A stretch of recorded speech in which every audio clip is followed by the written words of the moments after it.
Bien le bonjour, c'est le Silva et aujourd'hui on se retrouve sur Minecraft en 1.13 pour un tuto command block, comment faire un jetpack.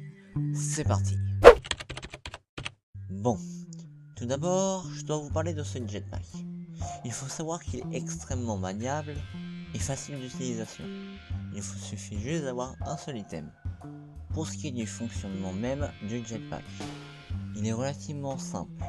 Un premier command block va détecter lorsque vous utilisez une carotte sur un bâton. Après, un second command block va vous donner un effet de lévitation pendant quelques secondes.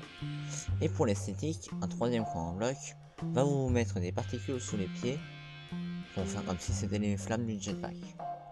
Commençons. Le système en lui-même est relativement simple.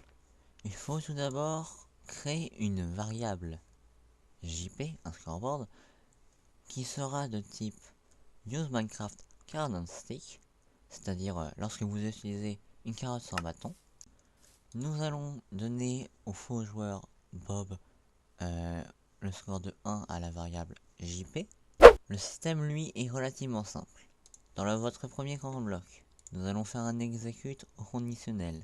Si le score du joueur Lancelvator est supérieur ou égal à celui de Bob, qui je vous le rappelle est de 1, donc c'est-à-dire lorsque je vais utiliser une carotte sur un bâton une fois, alors dans ce cas-là, cela va lancer la commande effect give Lancelvator Minecraft Levitation pendant une seconde de niveau 5 et sans les particules. Pour ce qui est du second command block, c'est là aussi un execute, mais cette fois-ci à la position de Lancelvator, nous allons exécuter la commande particle, et vous le voyez venir, oui c'est bien sûr pour les particules de flamme. Nous allons donc faire des particules là où nous nous trouvons, avec une hauteur de 0,2 et une vitesse de 0,001. Nous allons en faire 100 à la fois parce qu'on en veut beaucoup. Et force, ça correspond que lorsque tu t'éloignes des particules, tu les vois encore. Donc un autre joueur qui se trouverait à perpète verrait les particules sous nos pieds. Et finalement, ce dernier command block pourra mettre le score de JP à 0. Et voilà tout pour le système. Mais avant de vous quitter, je vais vous montrer une dernière chose. Ce command block là. Il permet de mettre sur votre tête, comme vous avez certainement dû le remarquer lors de la présentation, un bloc de verre.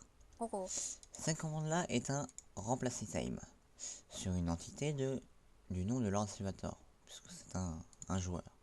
Nous allons le faire sur la slot de la tête, et nous allons y mettre juste un bloc de verre. Bon, maintenant c'est le moment où je vous dis au revoir. Mais avant cela, je veux vous rappeler encore une fois que le système est entièrement modulable et améliorable. Et c'est encore mieux quand vous le faites à votre sauce. Sur ce, c'était le Silva et je vous dis ciao et à la prochaine.